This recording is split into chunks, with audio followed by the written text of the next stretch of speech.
Hi, and welcome to the Theme Park Duo podcast. Grab your park map, churro, and hop in line with us as we take you on a coast-to-coast adventure through the world of theme parks, haunts, conventions, and more. Now, here's your hosts, Nikki and Gabriel. Hello, everyone. Welcome to episode 22 of the Theme Park Duo podcast. I'm your host, Nikki. And I'm your other host, Gabriel, and we have such a packed episode for you this time around. We're going to be talking about our trip to Universal Orlando Resort, where we went for Halloween Horror Nights, as well as both parks, Universal Studios Florida and Islands of Adventure. So we're going to be talking all about that. But first, the most important thing that's been happening recently, we just had a very insane weekend for Nikki's birthday. Yay! So we went to do a whole bunch of stuff, and of course, it involved theme parks. Why wouldn't it? Of course, it wouldn't be in character if it didn't involve theme parks. I was actually torn because you asked me if we wanted to do Universal, and Hogsmeade on my actual birthday, or Disneyland, or both. And I couldn't decide. I would have done both for you. I know you would have done both. Well, then again, we've done all three parks in one day, so I mean, that happens too. So we eventually decided on Disneyland on my actual birthday, which was Friday, and then we ate dinner at Carthay Circle. Yeah, we ate dinner at Carthay Circle, and it was great. It was a crowded day, so it was like, imagine a bad day then times 10. Yeah, like, you could not move without getting like hit by a stroller or like a child hitting you in the gonads with like one of those bubble wands. Like, there was no way any of that wouldn't happen. Yeah, so we just went on King Triton's. None of that happened. We just went on King Triton's carousel and drank.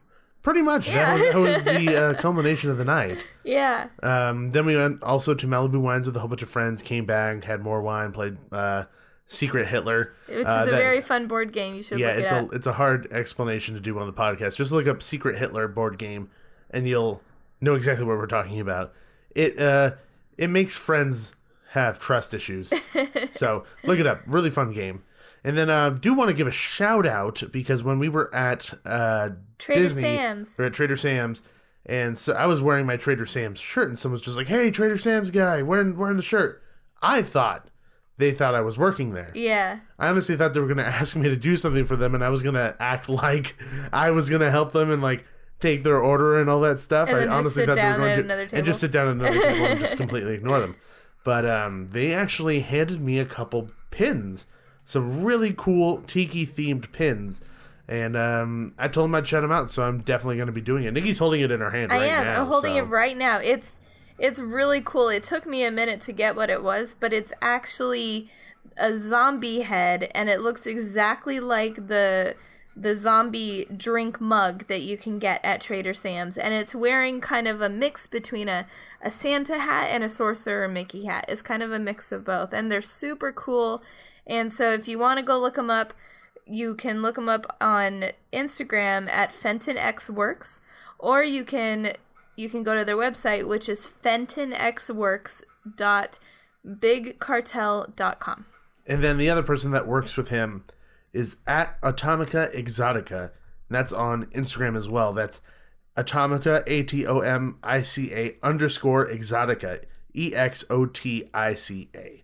So definitely wanted to shout them out for that. Didn't have to give us those pins, but apparently my shirt did it for them. Yeah. And they're super cool. Like, I'm going to wear this all the time. Yeah, we're going to wear it to Disney for sure because they're really, really cool pins. And they're nice quality pins as well. Yeah. So thumbs up to those guys. And one more shout out that we definitely need to give. We need to give a shout out to Orlando and his wife, Candy. Orlando has been a listener of ours for a very long time and has reached out a few times to, give us accolades on the show and tell us how much he enjoys it and stuff, which, we never expect somebody to tell us, like, hey, good job. We're never looking for the pat on the back, but the fact that he's reached out and told us how much the show means to him and how much he enjoys it and things like that means a lot to us. Yeah, he actually reached out. It was a few months ago now. It was quite a while ago. Yeah, just to tell us that he appreciated the show, and he actually asked for a few pointers about his upcoming honeymoon. Yeah, sorry, I was slightly distracted because our rat we actually let out and about, and she almost fell to her death. She's pulling paper and taking it up to her house at the moment, so But other than that, so he was looking for advice. We gave him as much advice as possible to kind of create the best vacation he could possible for his honeymoon for him and his wife. And he sent us an email not long ago. It was like right after we had recorded with Rick and Johanna, that his trip was incredible. They were able to do everything they wanted except for Carousel of Progress, which made me so sad. Aww. So they didn't get to do that, but they got to do the rides they wanted, the meet and greets, the shows. They even thought it was funny because they didn't get a congratulations from Buzz Lightyear, but they did get a congratulations from Beast at their dinner, which is so funny. Which is very, very funny. Maybe it was the same actor in a different suit. Yeah. Maybe. Congratulations, Congratulations, Candy.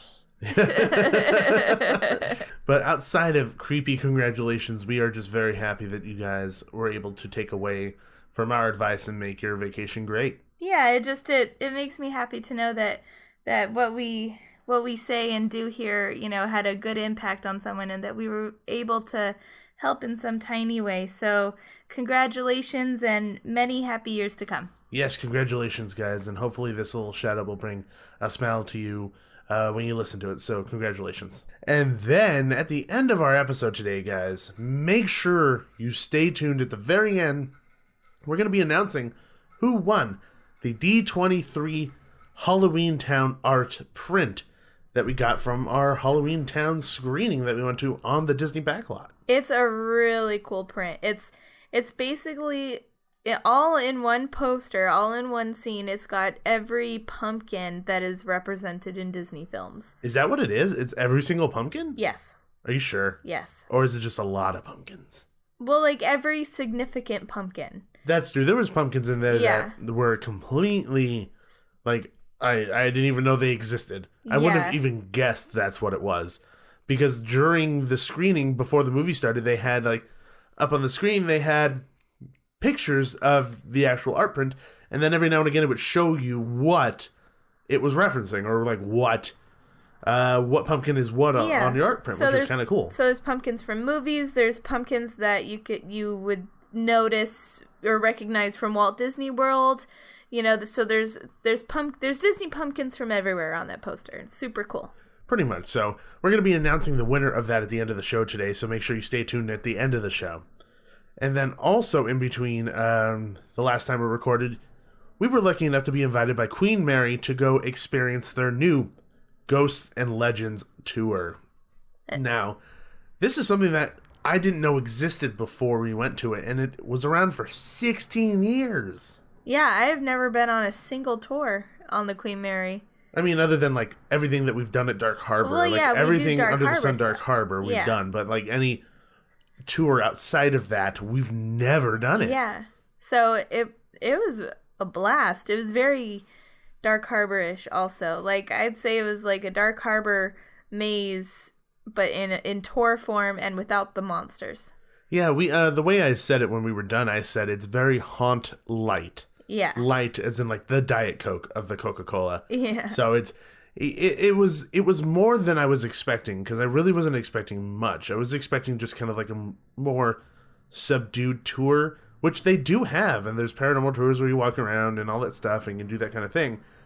But this was more of storytelling, set up story moments, and lots of different creepy things happen. And so if you like kind of feeling nervous and on edge and some small scares, this is something you should definitely check out, because when Nikki and I were done with this thing, and we're two people who are completely jaded when it comes to haunted attractions, we go to a whole bunch of these things.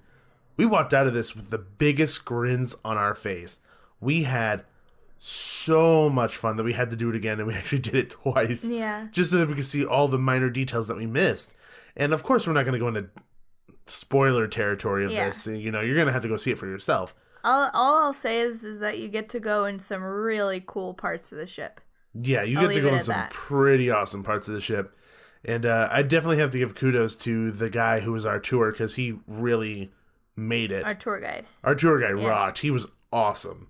So kudos to that team over there at Queen Mary. Make sure you check out this tour. You will not be disappointed. And the price point is great. I think it's only like $15 or something. Yeah, it's super cheap. And what you're getting, it's just great quality entertainment for a great price point. Yep. So it's fantastic. So make sure you check out, go to the Queen Mary website and check out all the little details they have of it. It is open now, and they run a few tours during the day. And I think one busier days, they'll run more tours. So make sure you check it out because you want to make sure you get on it and don't want to just show up and ask for it. Because it might sell out. Who knows? I think it's pretty cool. I'm hoping it does. I'm not hoping it sells out because people can't go on it. I'm hoping it sells out so they do well because it's awesome. Yeah, well, it's been pretty popular in the past, so. Yeah, I mean, popular enough because the original one was only supposed to be around for, like 2 to 3 years, and then it stayed around for 16 years because it was our most popular attraction on the ship year-round. Mm-hmm. So this is going to be a year-round thing, and we give it the thumbs up, and make sure you do not miss out on this opportunity. Because we could talk about this forever because we liked it that much. We could, but we shouldn't because we have to get on to our main topic. Yeah, which is true because there's a lot to talk about with our trip. It was a whirlwind trip to Universal Orlando Resort where we spent, 3 days? It was 2 days and kind of like a half day at the resort. Yeah. And we just did everything in just one fell swoop, and it was pretty intense. So let's not waste any more time and get to our trip report all about the Universal Orlando Resort.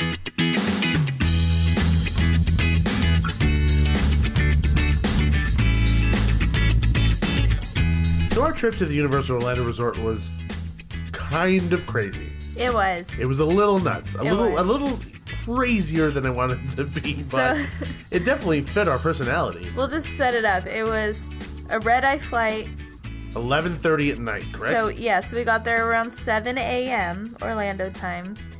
Then we tried to sleep on the plane, but it didn't crying work. baby had other things to say to us. Yeah. So then we had the whole day there. We checked into our hotel as soon as we could. That night, we went to Halloween Horror Nights. So on very little sleep, we go to an all-night event. Yes. And then so we crawl back to our hotel room like at 3 in the morning, try to sleep for a little bit, but we were at the Cabana Bay. That was facing Volcano Bay. Yeah, we had a room facing Volcano Bay, and their drums go off at the pleasant hour of like 6:30 or 7. 6:30 or 7 in the morning.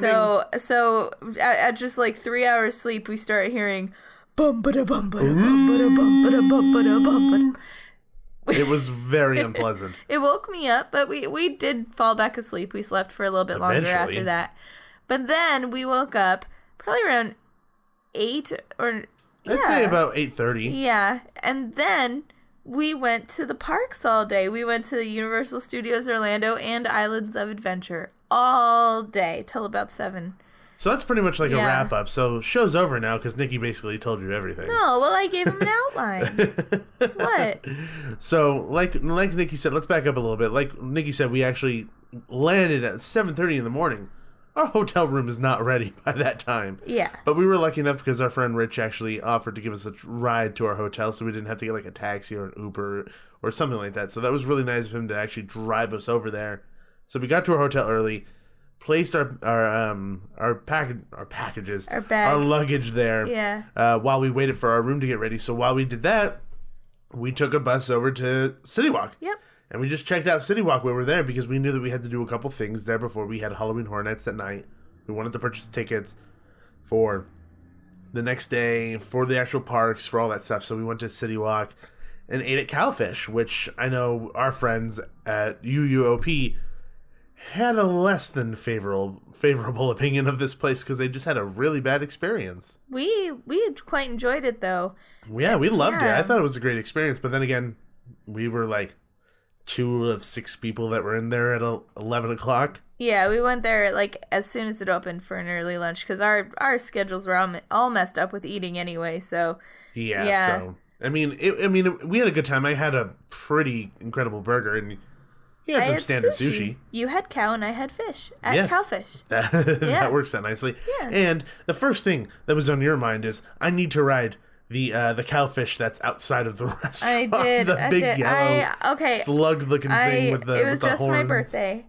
I am now not quite 30. And, I am in my young 20s. No, neither of us are in our young 20s. I would like to think that I'm in my young 20s. I'm 28, but I feel 21. Well, anyway, we are not in our young 20s, and I still get the urge to ride cowfishes. Yeah, you also have the urge to climb on things that shouldn't be climbed upon. I have to check myself a lot. I'm like, I want to get on that thing like all the time. Okay, if any of you have been to Knott's Berry Farm recently, Mrs. Knott's Chicken Dinner has a giant chicken out front. A very, very big... Giant. Is it a chicken or is it a rooster? It's a chicken. Are you sure? Yes. It's called Chicken Dinner Restaurant. Yeah, I know, but it could be a rooster, too. No, it's a chicken. Okay, and every time I see that thing, I'm like, I want to get on it. I want to climb. You want to ride the chicken? Yes. Do you want to ride the big chicken? No copyright infringement there. Although we have friends who have climbed on top of the giant chicken. Rachel Tucker. I always, I get the urge to all the time, like a ball pit. I'm like, I want to jump in that. And I'm not 5 years old. Like, I just have to restrain myself all the time and remind myself that I'm in my not early 20s. And that people will look at you in judgment. Yeah. but we're still young at heart. I think that's what I'm trying to say. We are kids at heart, and we love to have fun and be ridiculous. And I think that is what comes with the territory when you are such huge theme park people. Yeah. I feel like the theme park community in general, everybody is a kid at heart, and that's the reason why they love this stuff so much. And that's who we are. I mean, yes, we're adults and we do adult things and we're mature and things like that, but man, do I have a really silly sense of humor. And do I like to have fun like I was a kid? Of course I do. Yeah. So, I mean, there's nothing wrong in that. Until you start climbing things that you shouldn't be climbing. I always restrain myself. I never actually do it. The cowfish was made for sitting on, so I did. I know when you want to climb something because you're walking and you don't do anything. All I hear is... And it's just like one of those, like, the dog that doesn't want you to stop petting them. It's like... It's like you're thinking about climbing it, but knowing that your brain is already telling you can't do it, so you're disappointed. Trees are the worst. That is true. I want to climb every tree I see. When you get like a sideways tree, you want to sit on it so bad. Yeah. Okay, enough about Nikki's habits of climbing. We went to Cowfish. It was great. Went to Cowfish. What else did we do that trip at City Walk? Not much. That was pretty much it. We went over to the main gates, and we bought some tickets and exchanged some stuff and talked to them and things like that. So we were just getting things prepped. We ran into Rick West and Johanna Atalano from Theme Park Adventure on their way into the park. And Midsummer Scream. Yeah, they were on their way into the park to go see T2, which they freaking got to see one of the last shows of T2 3D. Yeah. With Gary Goddard. That's absolutely bonkers. But it was cool running into them. It's always really fun to run into friends from home when you're so far away from home.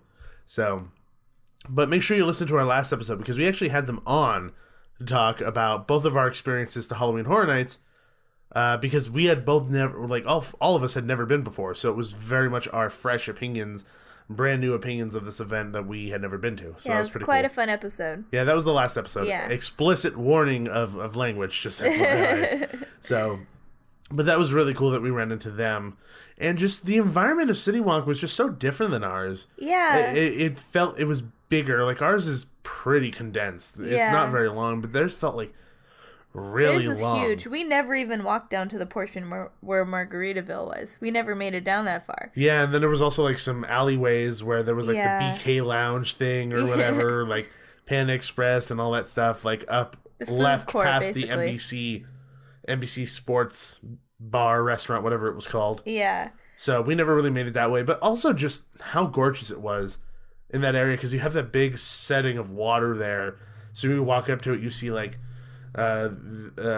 Toothsome's Chocolate Emporium on the other side. You see the Hard Rock Cafe, and then you can see over on the left-hand side, you see Islands of Adventure in the distance. So it's just a very picturesque place, what we don't have in Hollywood, which is kind of stinky because I like stinky is a nice word. Stinky. I just like how pretty it was. Ours is just like a strip of stores. Ours is gorgeous, or theirs is gorgeous. Night. Yeah, no, ours is fun. I'd say like, I don't know, like even though It's very LA. even though theirs is bigger, I feel like there's about an equal amount of things to do, maybe a little less at theirs. I don't know. There's quite a few things, and it's kind of similar to ours in the way of like they have the restaurants, and then they have some cool stores, and then they have those stores that like, why would you want to go into that store and buy that stuff on City Walk? They do have mini golf, which we didn't do. Yeah, they have the 2 mini golf things that are awesome. Mini golf, mini golf, Mini golf. mini golf, Mini golf. mini golf. I like the mini golf. Mini golf and just prettiness. I think they went out on that side. Totally. So that night we went to Halloween Horror Nights, and it was an incredible experience. We're not going to go into it because we're going to make you listen to our last episode. Yeah, go listen to the last episode. But we had a ton of fun there, and shout out to the guy who was playing Igor during the dinner, this pre-scare actor dinner thing that they had there. He was phenomenal. Like, he would go up to every table, he would talk to people, make fun of him. He looked at me in the camera that I had, and he's like, "You're a blogger, huh?" And I was like, "Ooh, you pegged me fast." So that he was really fun to interact with, and all the monsters in there were definitely on their game. Yes. So that was really, really fun to go to. And then also just like, I feel like this episode is like shout outs beyond all belief, because as we said on UUOP, because we were on their show talking about like our first impressions of just Universal Orlando Resort in general, we just had the best experience with customer service. So I feel like this episode is going to be a lot about mentioning of those moments. Mm-hmm. And everybody who was working that scare actor dining experience was amazing, like beyond the job that they were given. Yeah. They helpful, were so accommodating. Enthusiastic. Like, I get up and they're like, no, sit down, we'll bring everything to you. And it's like, whoa, you guys rock. Like, I actually had to go over to the manager and be like, your staff is amazing. Even like, I was tired, let's be honest. It was only like 5 o'clock, and I was like all ready to pass out because of our red-eye flight and whatnot.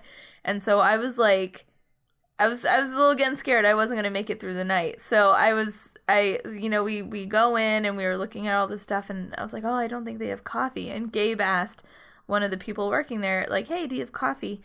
And they said, no, but we will make you some. And they figured out fresh coffee. Yeah, they figured out how to make us some coffee just for me. It was like, oh my God, how cool is that? And they brought it to our table for us. So we didn't have to get up and go get anything other than more food, obviously. It's not like they're going to be feeding you at your table. Yeah, they easily could have said like, oh no, we're not serving coffee at this event. And like at the dining, thing. Like, go, like, because there's soda, go get a soda. And to make up for that caffeine, you would have had to drink a lot of Diet Coke. Oh no, I would have gotten a coffee outside afterwards. You would have waited. You would have held off. Yeah.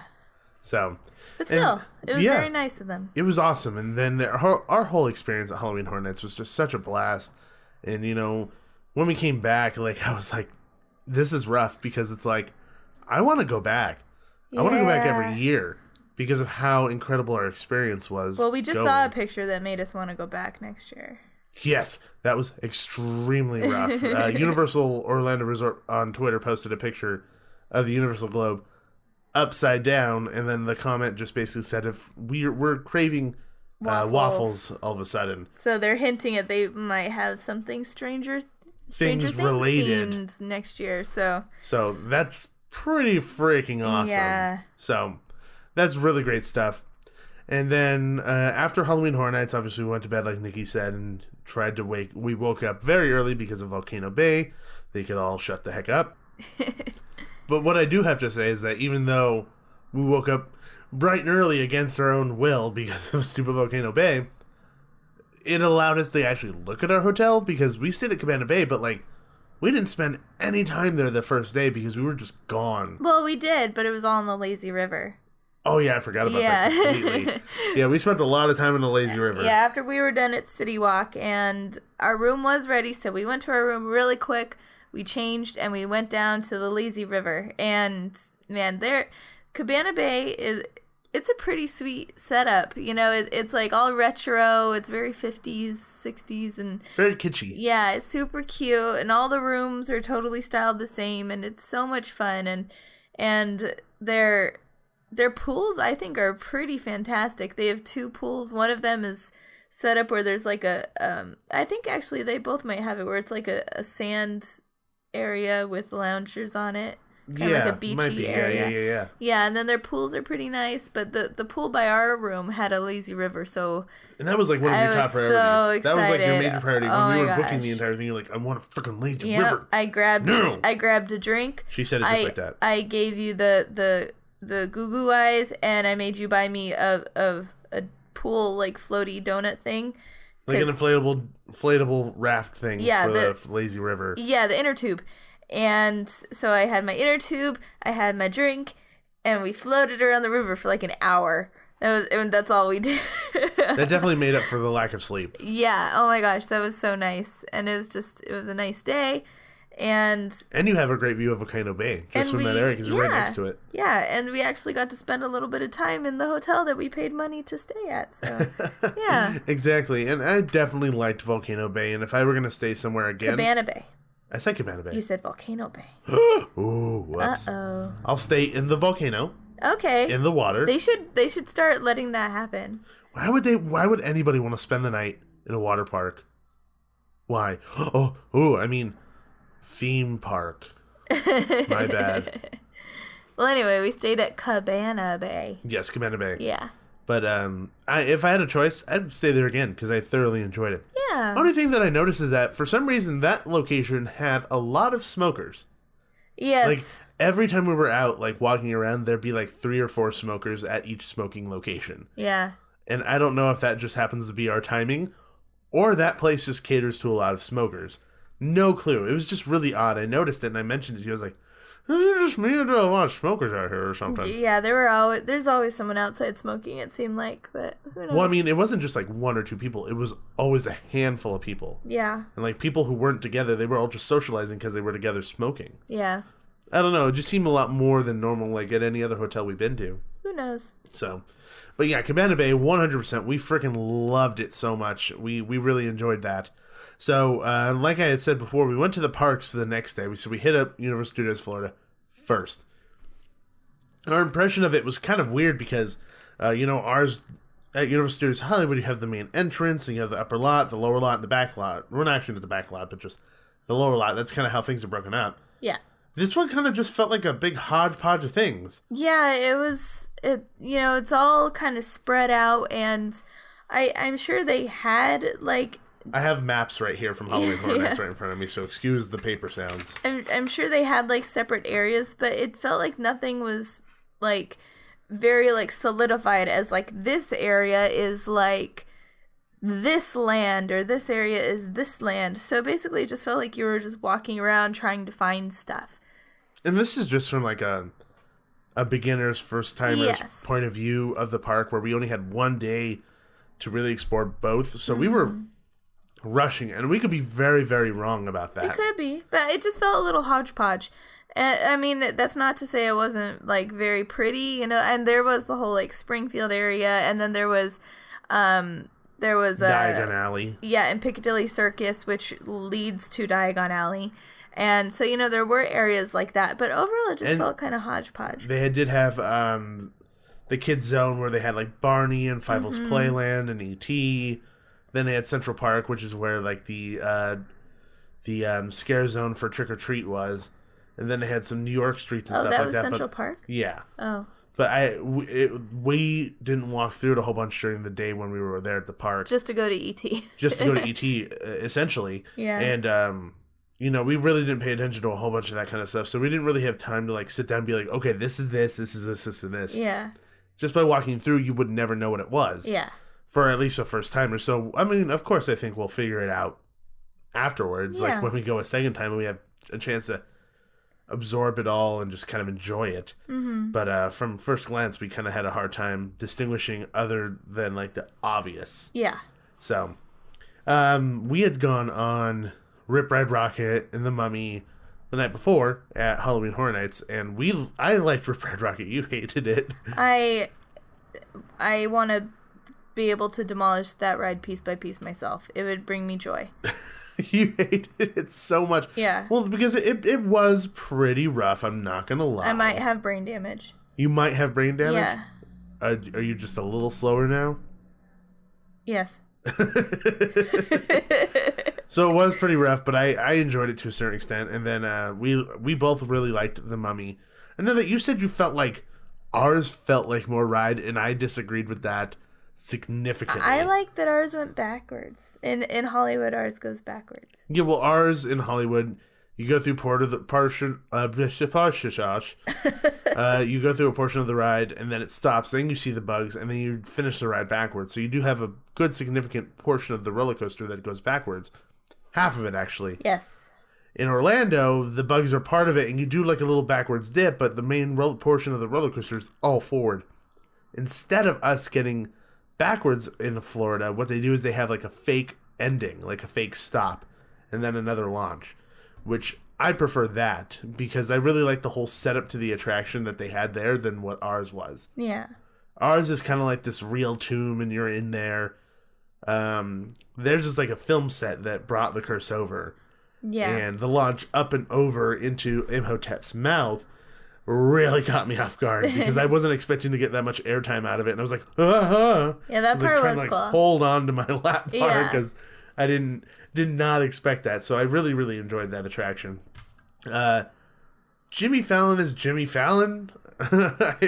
We both kind of left that attraction wanting a lot more. I was grumpy. You were really grumpy because you had an issue with Express, because we had Express that day, which was really great to kind of get ahead of the lines and everything like that, because it wasn't like super busy, but it was, we had one day to do both parks, so Express came in so handy. There was no way we would have been able to do all of what we did in one day without Express. Yeah. So I know that you were super grumpy about Jimmy Fallon because of the Express situation.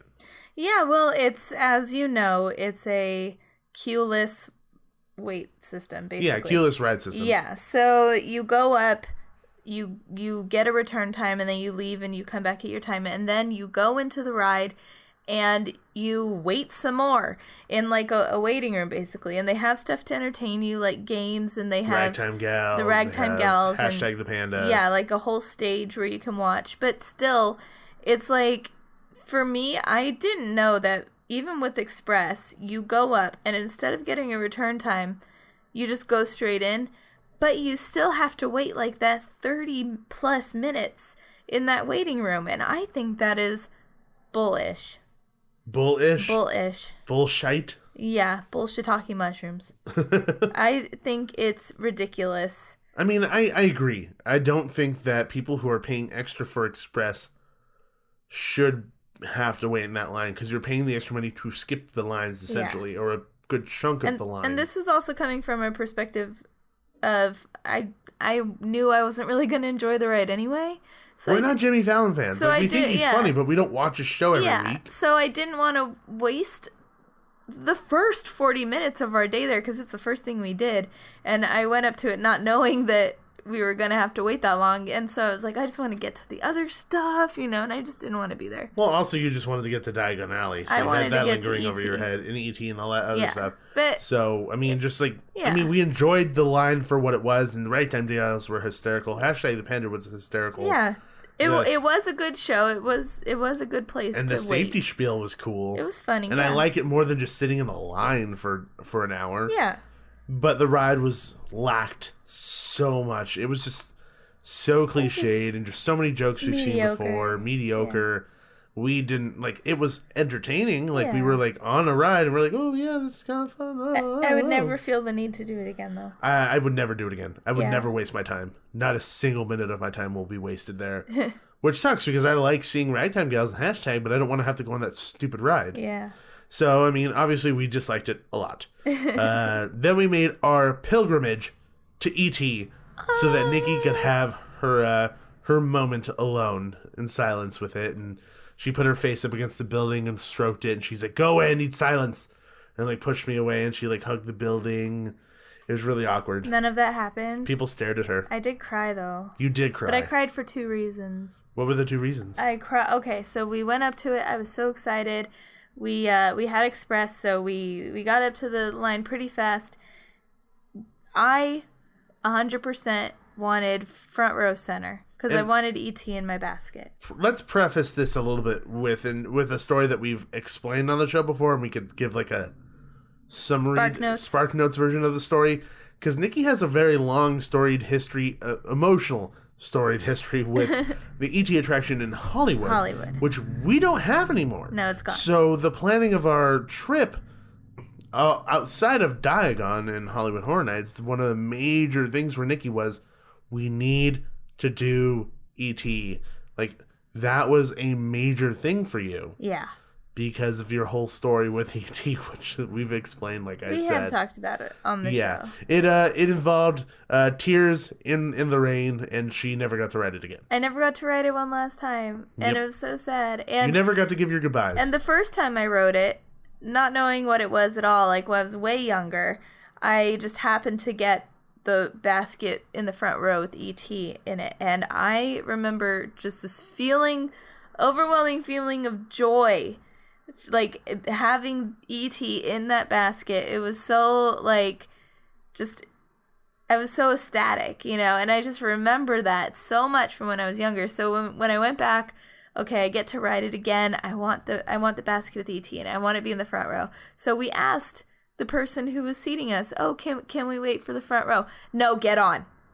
Basically. Yeah, that was pretty much what happened. And not even like, no, sorry, we can't accommodate. Just, no, get on. Shut you down. Yeah, and I was like on the verge of tears the whole first ride because I was in the back row, and I was like upset. I was very upset. That was the only bad customer service we had the whole trip, actually. Yeah, he was nice right. when we went through again, but I think he recognized us as us, and he was like, oh, shoot, I was rude to them the first time. Well, yeah, because what happens is we got off the ride. Yeah. You still had a good time because it was E.T., we did a photo op with E.T. inside the store, and we told them, like, oh, I think we're going to go back again and wait again. They're like, oh, just go through the re-entry line, which bypassed everything. Didn't have to take a card, which, was E.T. saying our names, and just went up to the thing. I was like, we want the front. And I looked at you, and you're like, we don't have to do this. I'm like, we flew across the country, and the one thing you needed to do with E.T., and you think I'm not going to cause a big fuss and get you on that effing ride? I am going to get you on the effing ride, and you're going to have effing E.T. You're going to have it. So I really wanted to make sure that it was going to happen for Nikki, so we went into line again, and I was full ready to be like, you're gonna give me the frickin' seat. You're going to give me the front row. But the guy's like, okay, sure, no problem. Like, why didn't you do that before? He was like a completely different person the second time. It was ridiculous. I think he recognized us. Outside all of that, Nikki got her front row seat for E.T. And then I cried the tears of joy. Yes, it was everything you wanted it to be, and the memories were made. Yeah. So, Nikki loved her E.T. thing. That was fantastic. Mm-hmm. I love the other alien ride there also. Oh, which was Men in Black. Men in Black was awesome. Oh my gosh. I dorked out hard on that thing because I really wasn't expecting it to be as, like, the encompassing experience. It wasn't just the ride. It was just, like, everything about it. I wasn't expecting any of that to happen. Yeah. And the I was elevator and all of that. I was just in shock and in awe, and I didn't know what to say, and I was dorking out. Because it feels like you're in that movie, and it's just so awesome. It's so cool, fun. And if you've never been on it, it's a dark ride shooter game. Imagine like right? Buzz Lightyear, except way, way, way, way, way, way better. It's so cool. It's like Monsters Inc. mixed with Buzz Lightyear. Yeah. And then your car spins like crazy. Yeah, it's so cool. And the first time we rode it, I'm bragging. I sat next to an employee, and so this isn't bragging. This is giving away secrets. No, it's not. It's not bragging when you didn't do it yourself. I did it myself. I shot everything myself. I had a higher score than Gabe because I sat next to an employee and I just shot everything she shot. That's the equivalent of cheating on a test. Well, I did it, and I can say I got a higher score than you. Good job for cheating. I hope you feel real good about that. I feel very accomplished. I hope you do. Yeah. Okay, moving on. Yeah. We didn't do Simpsons Ride. We had that at our park, so that wasn't a big deal. Pretty much like everything that was like essentially a clone, we didn't even worry about. What else did we do in the studios? I know we didn't do Minions Mayhem because I hate that ride, and Minions should all be crushed. Let's talk about Diagon Alley. Yes, yeah. Diagon, which is the other big thing. We had a list of our must-dos, and this one I think was at the top of both of our lists. Yeah. And so when you walk up to it, you basically go into London. You're in Piccadilly Circus. There's the night bus that's out there. It's like a photo op, so you can take a picture there. and they have the bus drive, not the bus driver, who's like the other guy. I don't know. He just works for the bus people or something. Yeah, whatever. I forgot his name, but he was there, and it was a cool photo op. And then you get to go into Diagon Alley through the brick wall. Yeah, through the brick wall. So you hear the bricks turning and moving as you walk through, and as soon as you get past that doorway, it's the long shot of Diagon Alley with the dragon at the end sitting on top of Gringotts. Over to the right is like this whole butterbeer section and like armory and welders and stuff, and then a whole nother section of like stores. You can eat at the Leaky Cauldron. Exactly. We didn't eat there, but we went in to look, and it looks exactly like the Leaky Cauldron. It's really cool. And they have Nocturne Alley as well. Mm-hmm. So the big thing for us, or at least like an overarching concern, was me not fitting into rides. I'm a bigger guy. I'm not huge. I have really broad shoulders, so over-the-shoulder restraints are a really big issue because of my shoulders. Yeah. So the worry of not fitting into attractions was definitely looming, which I fit into everything. Spoiler alert. Which was fantastic. But, at that point, we actually hadn't had a situation where it was like, okay, let's see what happens here. So, because I was really concerned, I know like a lot of attractions at Universal don't accommodate people of different shapes. Mm-hmm. Can't see my air quotes, shapes. And the Gringotts attraction was something I was a little concerned about. But I mean, in the back of my head, I knew that I'd be fine. It was just merely just the small concern about it. Yeah. So when we went back there, we were already pretty emotional just about being there in general. I think just being there was just extremely overwhelming. Nikki being a huge dork about the books, and then me being a huge fan of the films. Coming from two different dorky aspects of the film franchise, or just the franchise of Harry Potter in general. We were very much emotional and overwhelmed. We walked over to the testing seat for Escape from Gringotts. I got the green light very easily, like no problems. And I think that kind of got us really emotional because that level of happiness of, okay, now we don't have to worry about it. I think we're going to be good. It was like the relief of it. It was the relief of it. And then as soon as I got up, we were deciding to put our backpack into the locker so that we could go into the attraction. And we start hearing growling and noises, and I wasn't quite sure what it was. I assumed it was the dragon. I think you immediately knew it was the dragon because you looked up and your eyes were like kind of watery and you were just staring up at the dragon. And then the dragon went... And then, so then we both stare at the dragon and Gabe just turns around and there are tears falling down my cheeks. And then Nikki just is crying, and then I start crying. And it was just a really emotional moment, something that you don't get a lot of places. Yeah, I've never cried over anything Disney. I love everything Disney, but being there and I never cried at Hogsmeade either. Like, sure, I got reclamped, but I never cried.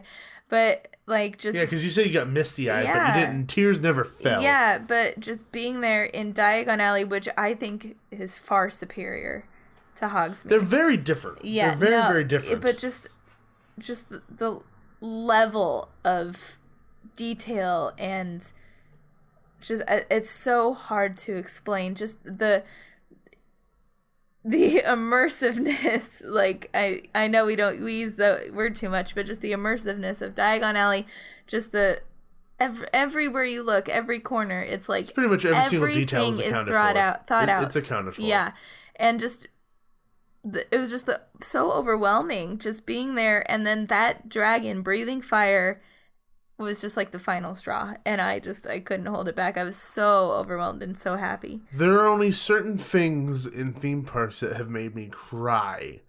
This was one of them, and seeing the castle at Magic Kingdom was the other one. Yeah. Those are the only two things in my theme park history and life that have made me cry. Not just teary-eyed, verklempt, like, I don't know what to do.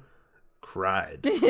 So it was definitely emotional, and as Nikki said, it was just an incredible experience, and we loved everything about Diagon.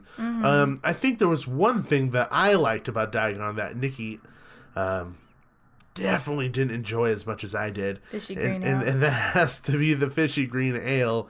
And Rick West from TPA Midsummer Scream was very persistent about me trying it. So my main thing about our trip was like, I want to try things that I don't have at home. Yeah. Because why go somewhere and be like, I'm just going to get butterbeer. Yeah. We have butterbeer at home. What the heck? So I'm not going to waste my time on that, which I did waste my time on that because I wanted butterbeer. But other than that, I wanted to get Fishy Green Ale. So it was something I thoroughly enjoyed. I didn't like it at all. You hated it. You were on the side of Johanna. Like, Johanna didn't like it at all. Ugh. But I definitely enjoyed it. I thought it was really good. One thing that is exclusive to Florida that we both loved was the butterbeer ice cream. That was literally the moment my brain exploded. and it turned into like immediate cravings for more all the time, and now I still live my life with this craving for butterbeer ice cream that I can't fulfill until I go back. It was so good. It was delicious. It was incredible. Yeah. It was simply incredible. And let's talk about the ride for a hot second, because we didn't do that. Yeah. The ride Escape from Gringotts is very, very different than Forbidden Journey. Forbidden Journey was the first attraction that popped up for the Wizarding World, and that's in Hogsmeade. Obviously, the setting is very different. You're in Gringotts. You walked in, and you have this huge opening room where all of these, they're not elves. They're tellers. They're tellers, but they're not elves. They're, I don't want to say the wrong thing. Yeah, I don't want to say the wrong thing either. They're not elves. They're not goblins, are they? They're goblins. Yeah? I think they're goblins. Okay. We'll just say goblins. We apologize for not knowing the correct term. I haven't read the books in years. Yeah, no, I'm sorry. We may be getting that wrong, but they're all animatronics sitting up at the edges, counting money, and it's just this really epic moment because the room is just so big and so detailed and so pretty, and that's where the main portion of that line is until you get past it, and you start going down into kind of like the cellar back area of the bank, and there's a photo op which is really freaking cool. Nikki, you and I did the photo op, and we had a picture package, so we had everything, so that was really cool. But it was odd because the picture that they give you is you in front of the main teller in the main entrance room. Yeah. When you could just have that picture taken for you anyway. We had someone take a photo of us in front of the teller, and I googled it. They are goblins, and I like the photo we took better than the green screen one. Yeah. So the photo op could be better. But like the grandeur of that main room is just so overwhelming. It's stunning. And the animatronics are great. They it's are pretty awesome. Fun. And then once you get past that, you two do the picture thing, and then you walk down a hallway that is essentially like offices and like a library type feel of like bookshelves and books and newspapers for the bank. Mm-hmm. And on the newspapers, they have things that are moving, the moving photos. And certain doors have shadows walking past them, so it feels like a working bank. Mm-hmm. And that's where you kind of you start finding those moments where you have to stop and watch. And if I want to fast forward, I want to get past all of this because it's all just. No, yeah, we don't have to go through the ride in detail. Like people have been on it. Yeah, it's a roller coaster. 3D roller coaster. / 3D screens. Yeah, part practical effects, part screens. And I think I liked it a little bit more than Gabe. I thought it was fantastic. I love the more extreme like roller coaster aspect to it that Forbidden Journey doesn't have. See, I think the difference, and I'm going to correct you because I don't think I disliked it more than you disliked it. I think we liked it equally. I think the difference lies in whether we think Forbidden Journey is better or not. Because I enjoyed it as much as you did. I thought it was a freaking blast. And I agree that there is a thrill aspect to this that you don't get in Forbidden Journey. Mm-hmm. But where we differ is I think that Forbidden Journey as a whole is a better experience than Gringotts. And I think Gringotts wins out a little bit for me. And I think it's just a difference between what we're looking for in attractions. Because for me, the main reason why Forbidden Journey is better is because of the practical aspect of the attraction being kind of a main portion of it, as opposed to everything in Gringotts being digital. Like all the thrills outside of the roller coaster portion are digital moments on the screens. So that's kind of what it is for me. But that still doesn't take away from what Gringotts is, which is really fun, and it's a pretty fun roller coaster that ends up spinning. The whole opening scene is pretty awesome. If you haven't been on it, I'm not going to spoil it for you. I'm not going to tell you what it does because it's a nice surprise. Yeah. You didn't expect it. No, I did not at all. You did not expect that. So that was really cool. And just seeing all of your characters once again throughout the attraction is just really fun. Yeah. And there's a pretty cool sequence near the end that really caught me off guard that I thought was pretty freaking awesome, too. It got me pumped because we went on it multiple times. So, like, when that scene was coming up, I was like, yes, yes, yes. So excited for it to happen. So, Gringotts was a really, really fun attraction. I think that was a excellent choice for what's in that portion of Universal Studios, almost said Hollywood, in Universal Studios Florida. So is there anything more to talk about in the Universal Studios park, or can we go on to platform 9 3/4? I think that's pretty much it. I mean, like, we didn't do Transformers because we didn't care about it. We didn't do the we did the Mummy, but we didn't do Simpsons Ride. Oh, yeah, we did the Mummy. We did pretty much all the major things. So, yeah, I think moving on to platform 9 3/4 is the next thing to do. So, Okay. we went to platform 9 3/4. You ran through the wall, which was really awesome, and we got to ride the Hogwarts Express over to Islands of Adventure. So, this was something that I was excited for because Islands of Adventure is a completely different thing. It's its own entity that we do not have. You know, obviously the studios had some type of familiarity to it because it's kind of built off of what we have. Yeah. But Islands of Adventure, it was very different. So you take the Hogwarts Express and you get to see like different things happening outside the window and characters walking by your door and like fake looking in there. It was very impressive. Very cool. And just, very magical. No just pun intended. Being 'cause on the it's Harry train Potter. is so cool. And just knowing that that's the transportation you take to the other park instead of walking there, it's just, it's so fun. It adds this encompassing experience Yeah. of the magic of theme parks to allow you to transport somewhere else, which is really fun. Yeah. And the best part about it is the fact that it's themed to the same thing. So you're leaving Diagon Alley in the Hogwarts Express, and you go to Hogsmeade in the Hogwarts Express. It's just cool that it's an overarching theme of Harry Potter from park to park Yeah. that takes you there. I really, really like that. And you get dropped off, and you're in Hogsmeade. And so this was something very familiar to us. We have it here in Hollywood. We didn't spend much time there. We went on Forbidden Journey because it had a picture.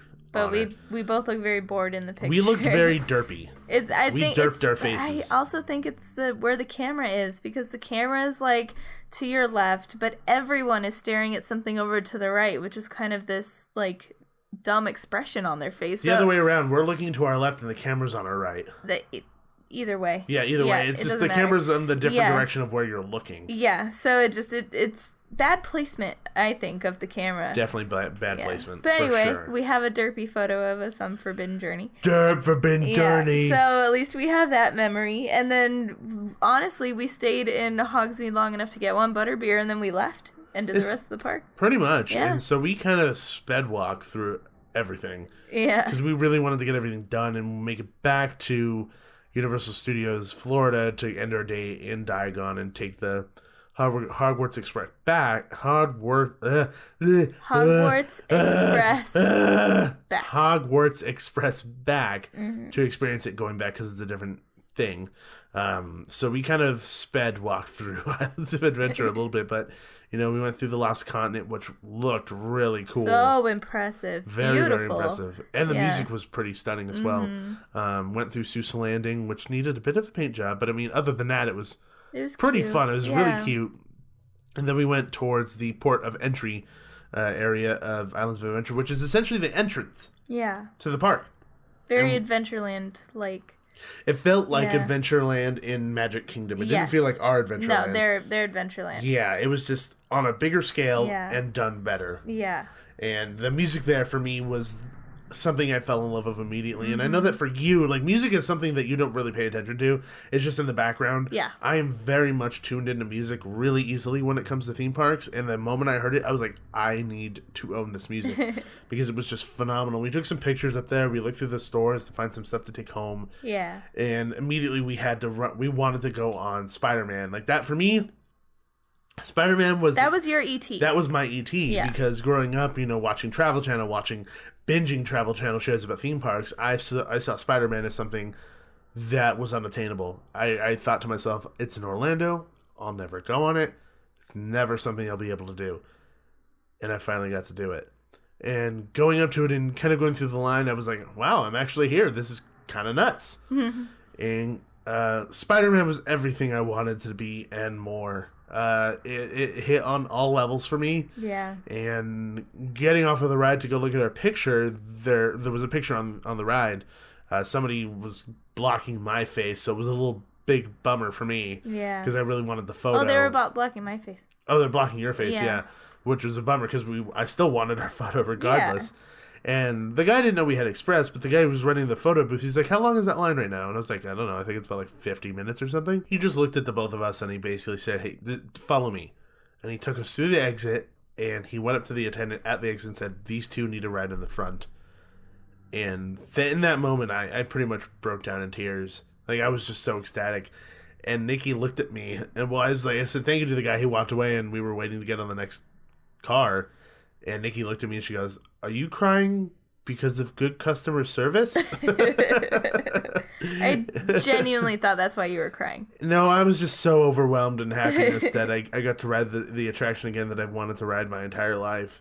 And how nice he was, and just how good the ride was. Yeah. And it was just all of that emotional feelings all culminated in tears. Yeah. So it was a trip of tears. Oh, we cried one more time. You cried one. No, we both cried. When did we cry? After the Hulk. When you. Oh, yeah. So we'll get to that. Yeah. And then, so we went on it again, which was freaking awesome. And Marvel Superhero Island was super cool, and especially for me because I grew up with all of those characters. My dad being a huge comic book collector, those were the versions of the characters that I grew up knowing. And even the versions of the cartoons that I watched as a kid, it wasn't the Marvel superheroes from the Marvel movies anymore. Yeah. You know, as much as I love those movies, those are not what I'm emotionally connected to. I'm emotionally connected to the ones that are in Universal Islands of Adventure. And just walking around taking a picture with Cyclops and Wolverine and Doctor Doom. They had lots of Roman characters. It was Lots pretty cool. of really cool Roman characters. Yeah. And just the environment and the nature of that island was just so cool. And the music was really energetic. And we walked over. The next thing we had to do was the Hulk. The Hulk was another thing we were both pretty pumped for. But once again, I was very nervous about fitting because, like I said, over-the-shoulder restraints are a huge problem for me. So I walked over and I knew they had a tester seat. A tester seat, but like a modified seat. Yes. Which has bigger shoulder space. Walked over, sat in it, and put the restraints on. Fit. No problem. With no problem whatsoever. I had a little room to spare. Yeah. I probably would have fit in the normal seat, but that would have been really tight. Yeah. But I fit in that seat with room to spare, and I cried again because that was the one that I was so scared about. Yeah. And I didn't want to miss out on that attraction. Well, that's like the toughest ride there. Yeah, it's the toughest ride there. That's the one that has a lot of issues. Yeah. Outside of Forbidden Journey over in Universal Studios Florida. Yeah. But, you know, I definitely cried from being overwhelmed of happiness, just like I get to ride this. And the Hulk, it was pretty rough. Like, it was definitely a rough attraction, but overall, that was so much fun. So much fun. We rode it twice. We rode it in the front row, and then we rode, like, middle. Yeah. But that first barrel roll coming out of that launch is the funkiest feeling I've ever had. It just, like, throws you out of your seat and then throws you back into your seat and going down into the Cobra roll, the Cobra loop down at the bottom. Oh, my goodness. That was absolutely bonkers. And the music was fun, too. Although the speakers weren't really quite working anymore. They were all glitching out because of the G-forces. Yeah. It was still really fun. Yeah. What else did we do? Is King Kong the last thing we rode over there? King Kong was the last thing we did over there. We didn't do Ripsaw Falls. No. We didn't do Build Rat Barges. We didn't do Jurassic Park. Mainly because we didn't want to waste time on certain things that we knew that we didn't really want to ride. And we didn't want to get soaking wet. And we didn't want to get soaking wet because we know the reputation of some of those attractions. Yeah. And just watching people drop out of Ripsaw Falls, I'm like, nope. We watched that for quite a while. We did. I just pointed. I was like, nope, nope, and nope. Not doing that right now. Yeah. We'll do our next trip. Like, I'm totally fine doing it the next trip. I just didn't want to do it right then and there. It was near the end of the day, and I didn't feel like I wanted to get super soaked. Yeah. At all. Yeah.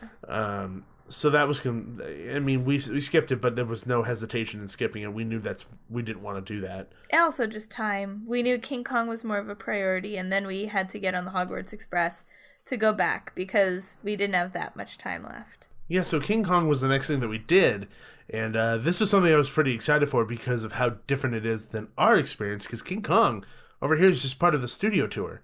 So you throw on your 3D glasses, you go in, you go out, you're done. This is a full experience. I was just really excited to see an animatronic King Kong again. Did you know that was at the end? I knew it. I was excited. I didn't know you knew that. I thought that was a complete surprise to you. Oh no, I was waiting for it. Oh, I really? knew he was there. Yeah. Nice. I loved ours so much. I was so sad he burnt down. We used to have an animatronic King Kong in our studio tour in Hollywood, and he burnt in the fire that was in, what was it, early 2000s? A long time ago. I don't remember when. Yeah, so that was so sad because he was really loved over here. So just seeing an animatronic King Kong in any form was just really nice to see again. Yeah, pretty much. And just the entire experience of like going in and how epic it was when you approached it, you know, the big rock work of Kong with these big teeth, and it says Kong Skull Island, and you see the big trucks going into the doors opening and closing.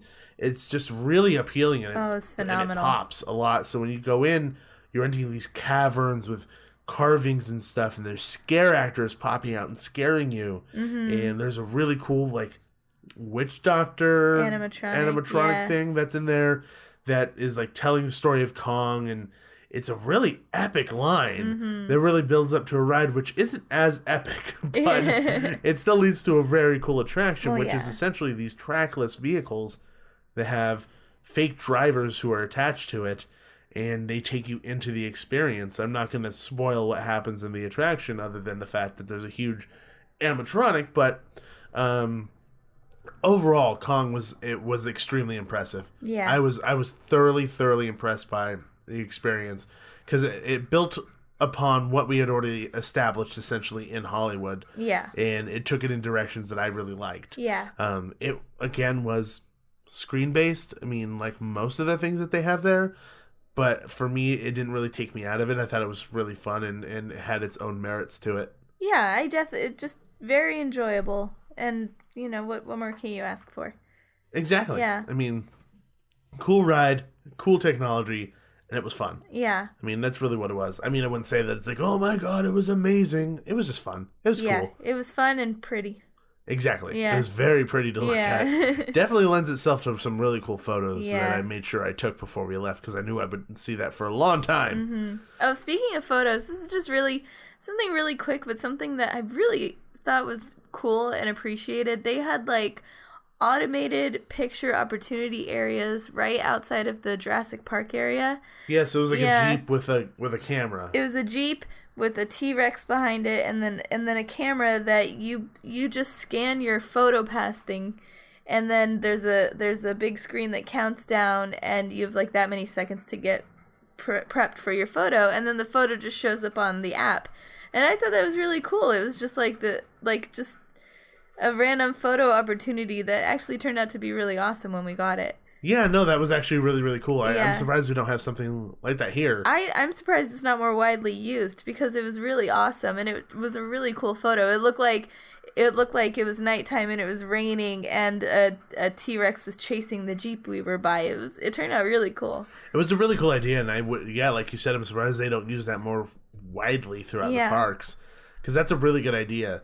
I mean, you don't have to worry about paying somebody to take photos of people, but then again, like you still want to have the people take photos. Which something I'd like to touch upon is the photo thing in general at Universal.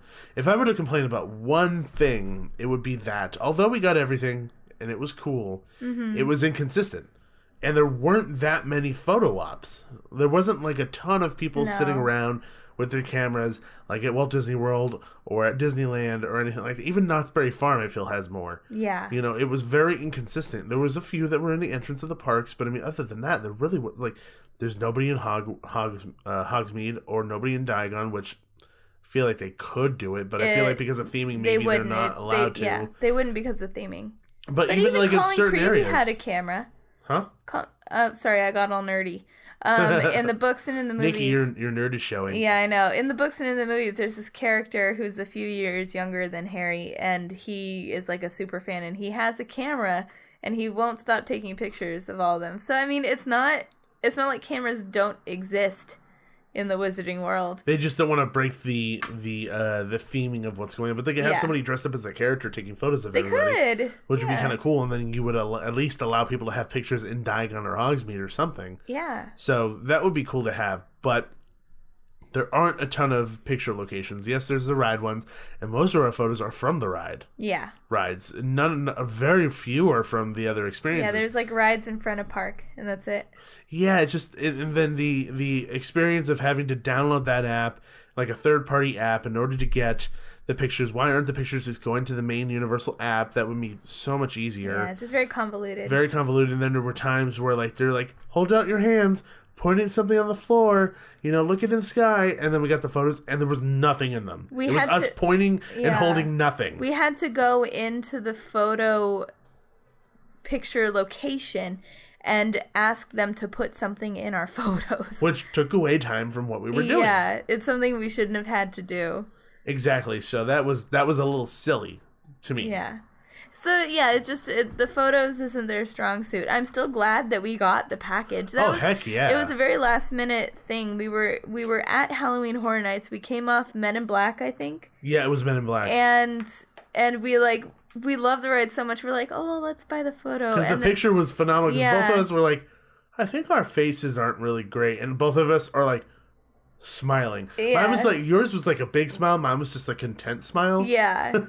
But so we were contemplating buying that, and then we got talked into buying the package for the few days we were there, and it was well worth it, because it's like, who knows if some of these rides, Men in Black, are going to be there the next time we go back. Yeah, we have no idea what the plans are for the future. Yeah, so it's like, grab the memories while you have them. So now we have all the photos from that, and it was our first time there, so why not? Exactly. Yeah. So, I mean, other than that, we were glad that they still had those photo ops that were, or at least that one photo op that was like a self-done one, which was kind of cool. We did the games, we did some balloon pop things, and I won you a little baby T-Rex wearing a Jurassic Park t-shirt. Yeah. Which you cuddled with on the plane ride home. I did. After that, we took our moment to say goodbye to Hogwarts, walked to the Hogwarts Express, got on, went back to Diagon, and spent the rest of our time there. Until closing, yeah. Until closing, and soaked it up as much as we could. And we walked away, and I know something that Rick said, he never turns back and says goodbye, but like to look at it again, because I'm only going to look till the next time I see it. We both looked back and stood there and stared. Yeah. Because we were so sad about leaving. Yeah. Because it was just such an incredible experience being there and finally going to a party that me and you had never been to and building all these memories together. Yeah. And it was way better than I thought it was going to be.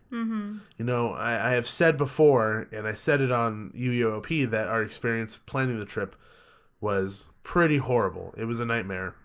But everything in that trip to Universal Orlando Resort made up for it and more. Yeah. So it was a bittersweet ending. It was like, we're ready to go home. It was an intense few days. Yeah. We're ready to be home again and in our own beds. But we were sad about it. Yeah. We didn't want to leave yet. We felt like we had just gotten there to really get used to everything.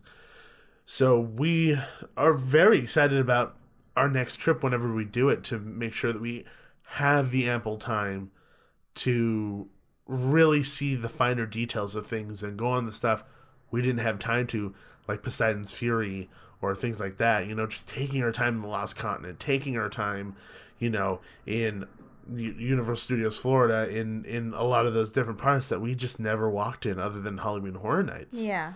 So I feel like, though, for the time we had, we were very impressive in what we accomplished. We covered so much ground. It was ridiculous what we were able to do. Not even a full People day called either. us crazy. We weren't there at opening. We slept in a little. So yeah, we slept in just a little. What we accomplished, it was like unbelievable. And what I had told you was that if like at the end of the day, we were taking we were going back to the hotel. I told you, I was like, look at all today. how much time worked out where we were able to end in Diagon. Every single choice that we made throughout the day was the perfect choice to make because it allowed us to do everything we wanted to do, plus have ample time to end in Diagon just like we wanted. Yeah. If we made the wrong decisions throughout the day and didn't do did certain things that we probably shouldn't have done, or gone one way we shouldn't have gone, or whatever it may be, we wouldn't have had that ample time at the end. So every single decision we made ended up being the perfect decision for what we wanted to do. Yeah. And that makes me so happy because obviously you're spending a lot of money coming over to the other coast and going to this park and eating and souvenirs and all this stuff. But the fact that we were able to fit in every single thing we wanted to do, our whole checklist was checked and done with, makes me so happy. Even the lazy river. Even the lazy river, which we did the lazy river one day, and we did the pool another day, the last day. Yeah, we were in the pool at like 8:30 in the morning. So this is the day after. Yeah.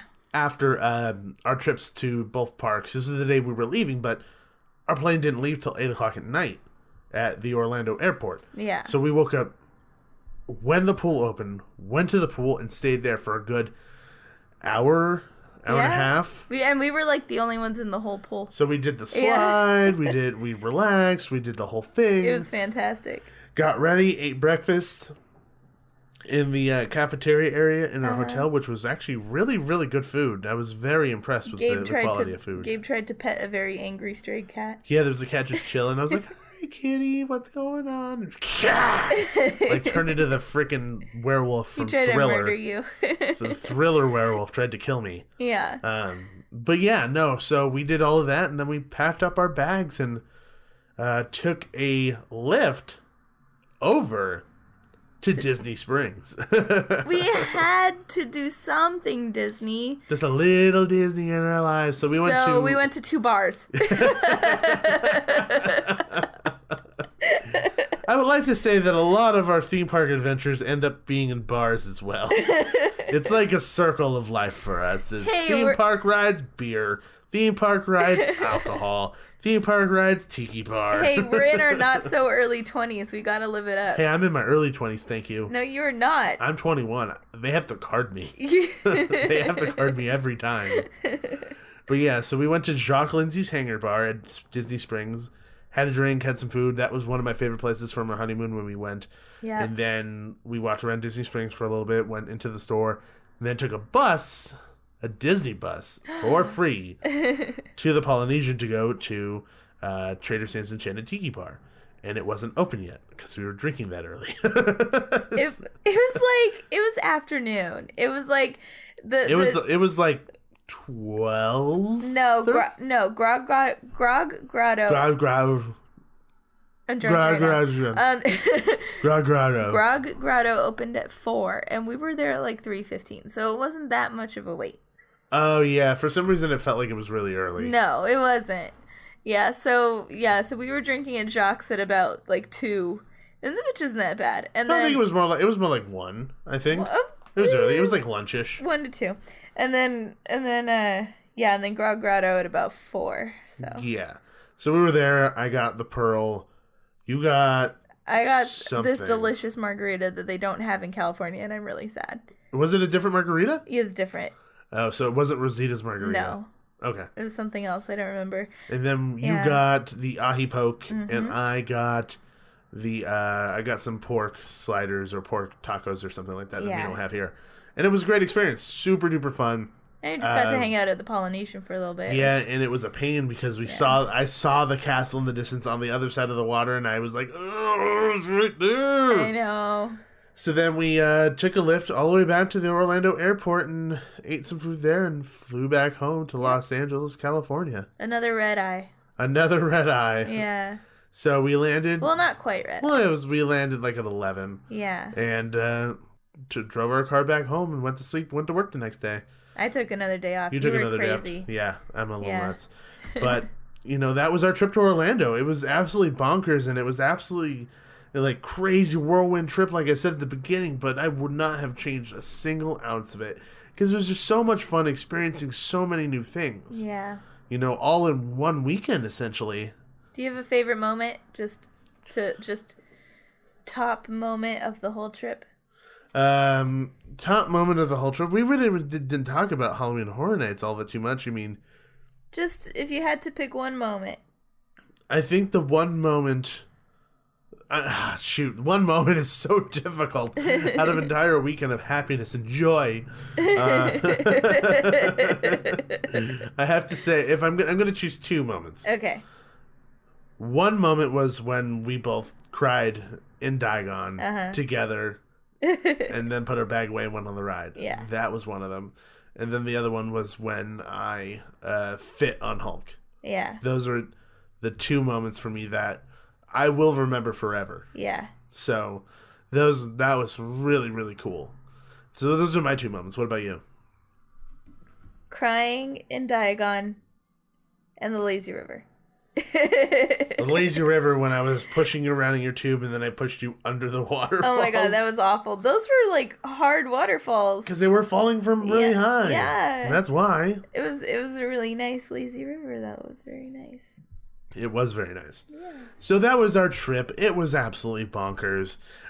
If you guys want to hear any more details about it, shoot us some questions to our email, themeparkduo@gmail.com, or contact us on our social media if you want to know any more details. Yeah. Or if you want to know what we did to help our trip out, and if you want hints and tips for a first-time visitor's trip to Universal Orlando, we can let you know a lot of what we did and how we planned our trip in order to make it feasible. Yeah. To do everything that we did. Yeah. I do not recommend it. It's funny. This trip broke every single rule that we've had for ourselves in any theme park trip ever. Yeah, Gabe has so many rules, especially for haunt events. And number one rule, don't go on any rides. You know, it's like every single rule this year we've broken. Yeah, pretty much. It's always get front of the line for get there Hollywood. at opening. You know, it's like all the things. There at opening. Don't go on any rides at Haunt. You know, don't try to do theme parks in more than one day. We did everything. Yeah, we broke all our own rules. It's like the Joker. A blast. It's like the Joker. Yeah. He's like, you're gonna have to break your one rule. Multiple rules were broken. Yeah. So it was a pretty crazy trip. Yeah. But too much fun. So to wrap up this episode, like we teased at the beginning, we have to announce who won the contest to win the D23 art print for Halloween Town. And the winner is Duke of Spook at Honbrolo77. Yay! So if you're listening to this, Duke of Spook, make sure you message us directly on Twitter or Facebook or email us and let us know you got this so that we can get your information to send you the nice Halloween Town art print. Yay! Congratulations! You deserved it. You've clicked on the thing 3 times. Yes. You did a lot of work for this art print. Clicked 3 times in order to obtain this. So, good job. And we run a lot of contests on our Twitter, so make sure you follow us. Yeah. On all of our social media. You'll find us on Twitter, Instagram, Facebook, and Periscope at Theme Park Duo. Today we've periscoped the entirety of Waterworld. We did. And a little bit of us going into the park and me getting a butterbeer. Yes. Yeah. So we definitely periscope a lot. We like to make it feel like you're there with us. We talk to you. Sometimes we let you make decisions for us, or we'll go to experiences like Waterworld and we'll film it. So, some people don't have the opportunity to go to theme parks all the time like we do. So we want to spread the joy, share the joy of theme parks with everybody else. Yeah. So make sure you follow us at Theme Park Duo on all those social media platforms.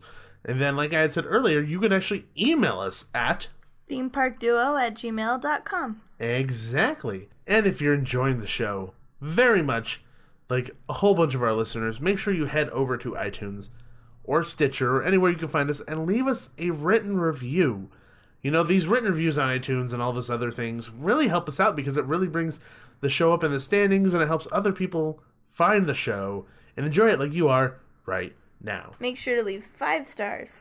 And then also, if you leave a 5-star review, we'll shout you out here on the show. Yes. As always.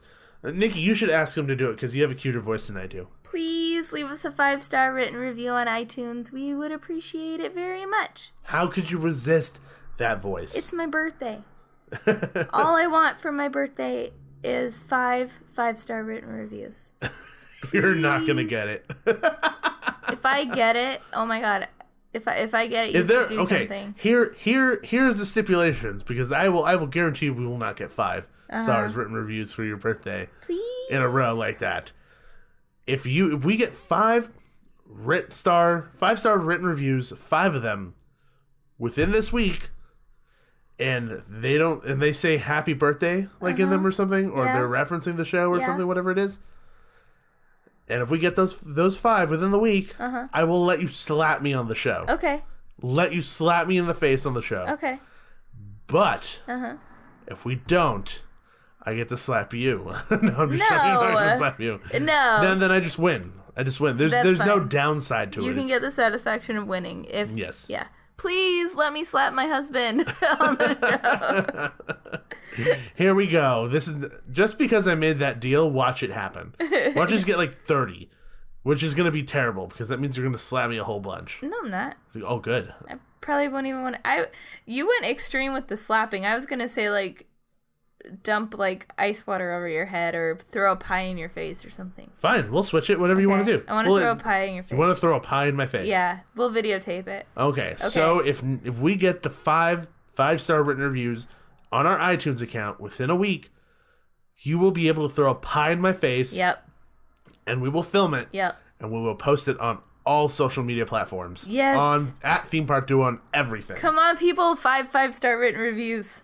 That's what's going to happen. Yes. If it doesn't happen, there's no downside. If the upside is that if everybody does it, then they get to see me with a pie in my face. Yeah. So there you go. So outside of that ridiculous bet that we just made. Very spur of the moment. Spur of the moment. That was not planned, people. It just happens. That's our life together. Spur of the moment. Craziness at all times. Outside of that craziness, remember to follow us individually. You can follow Nikki at Nikki M_313. And you could follow me at Laker793 on Twitter. But most importantly, everybody, always remember, there's always a great big beautiful tomorrow. See ya! Thanks for riding with the Theme Park Duo. Make sure to gather all your belongings before the end of the podcast. Bye-bye.